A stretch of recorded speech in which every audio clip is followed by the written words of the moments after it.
Itu sebabnya dikatakan bahwa batu penjuru Kristus itu adalah menjadi batu penjuru yang menjadi batu sandungan bagi orang Israel, sehingga keselamatan itu bukan lagi terfokus di Israel, tapi keselamatan itu untuk seluruh bangsa termasuk bangsa. Assalamualaikum warahmatullahi wabarakatuh. Teman-temanku yang masih setia di channel ini, saya doakan semoga sehat selalu dan dilancarkan rezekinya.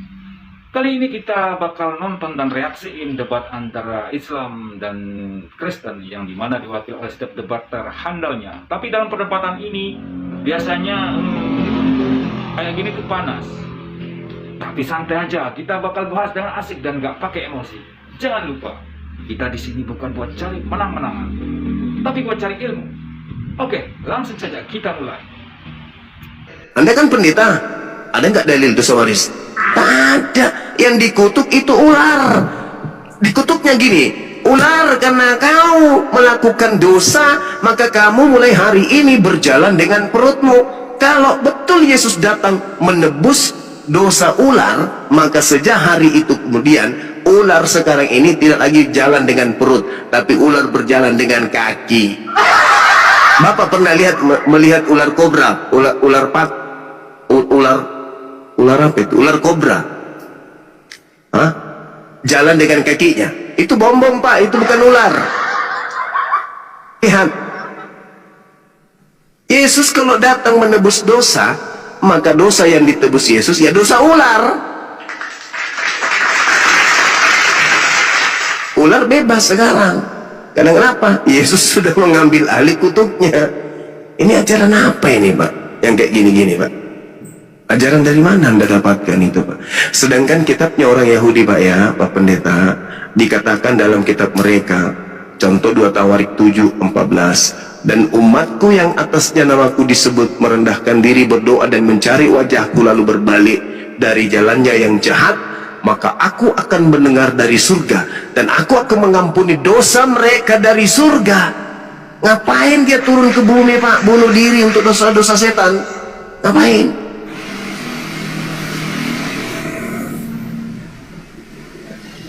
Saya jawab. Iya, silakan. Butuh dalil saya, Pak. Silakan. Yang pertama, kalau Bang Suma bilang bahwa kematian Yesus itu untuk iblis, maka saya akan bacakan Matius 19 ayat 23.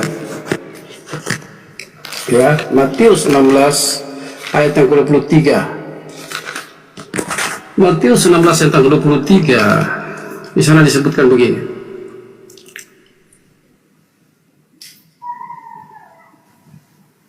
Ketika Petrus, Matius 16 ayat 23. Kasihan, Pak, kalau Anda bawa data itu, kasihan betul. Jadi ini Petrus mengatakan begini, ya.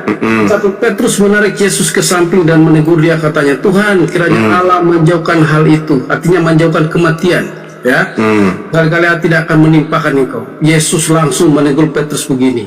Nyahlah tuyul. Yesus berpaling dan berkata kepada Petrus, nyala iblis, satu batu sandungan bagiku, sebab engkau bukan memikirkan apa yang dipikirkan Allah, melainkan apa yang dipikirkan manusia. Karena Yesus kalau bawa dari berita, bukan yang dulu dia jelasin. Yesus saat itu sedang memberitakan tentang kematiannya, bahwa aku akan mati. Tapi pada hari ketiga, di ayat yang pertama, sejak waktu itu Yesus mulai menyatakan kepada murid-muridnya bahwa ia harus pergi ke Yerusalem, menanggung banyak penderitaan dari pihak tua-tua, imam kepala dan ahli Taurat, lalu dibunuh dan dibangkitkan pada hari ketiga. Tetapi Petrus berkata, menegur dia, kiranya Allah tidak menjauhkan itu daripadamu. Dan Tuhan bilang sama dia begini, Yesus bilang sama dia, nyala engkau iblis, karena memang aku harus mati untuk menebus dosa manusia. Jadi yang tidak percaya dan tidak menginginkan Yesus mati di atas kayu salib mengikut dosa, itu benar kata Anda, itu adalah setan atau iblis. Yang kedua, saya jawab tentang umatku yang atasnya namaku disebut, ya, itu kan tadi Anda tunjukkan dari itu.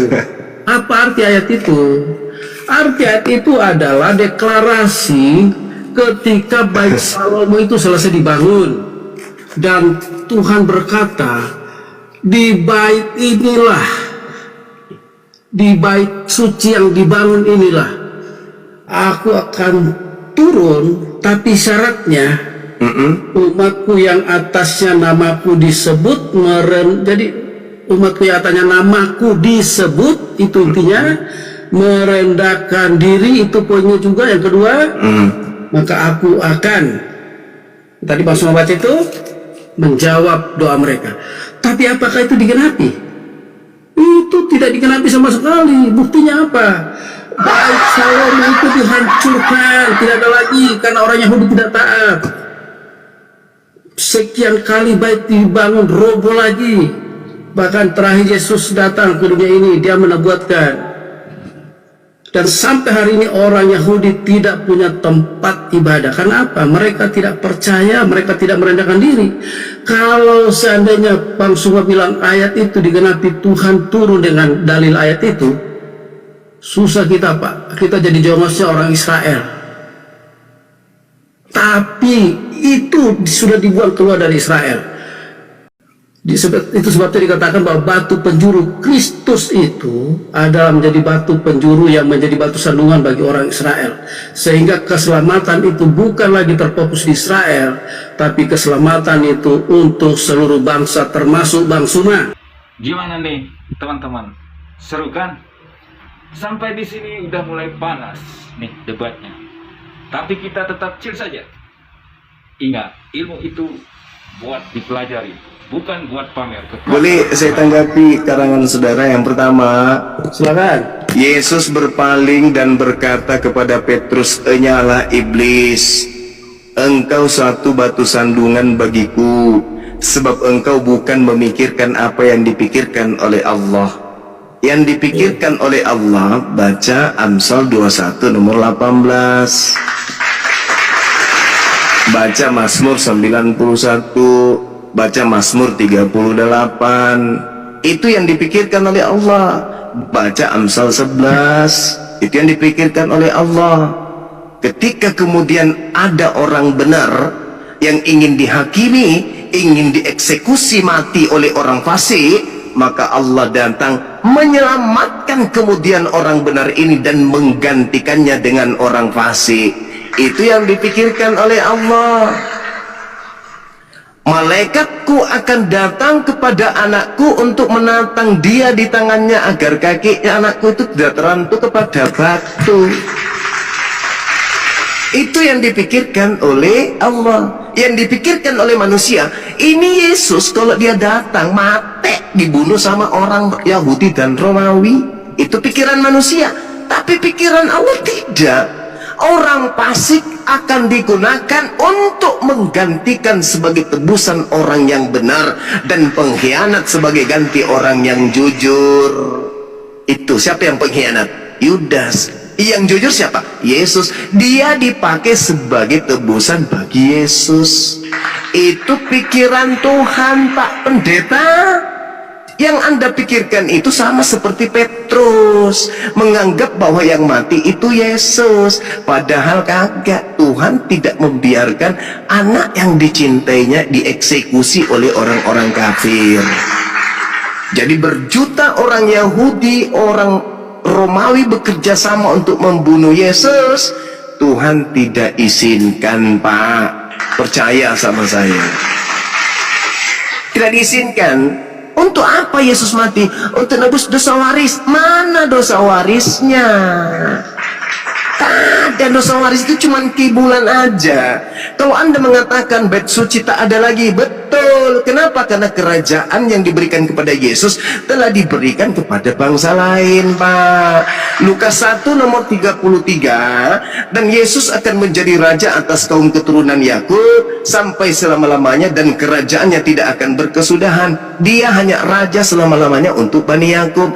Jadi percuma pendeta berkoar-koar di depan jemaat. Kalau untuk menyelamatkan itu bullshit, tapi kalau untuk dompet bolehlah. Dia hanya raja selama-lamanya untuk Bani Yakub. Akan tetapi Pak Pendeta, di dalam Matius 21 nomor 43, karena aku Yesus berkata kepadamu bahwa kerajaan Allah akan diambil daripadamu dan akan diberikan kepada bangsa lain yang akan menghasilkan buah kerajaan itu. Kerajaan itu tidak mengajarkan dosa waris, Cak Ayu. Kerajaan itu mengajarkan damai sejahtera, shalom, Islam, bukan aliteng. Seru juga ya nonton debat ini. Kesimpulannya ya jelas, kalau mau bahas agama harus ada ilmunya, bukan cuma debat kusir. Jadi buat kita semua, yuk terus belajar dengan kepala dingin dan hati yang lapang. Kalau ada yang mau diskusi, silakan di kolom komentar, tapi jangan ribut, nanti saya kasih hadiah spesial. Haha. Sampai jumpa di video berikutnya. Wassalamualaikum warahmatullahi wabarakatuh.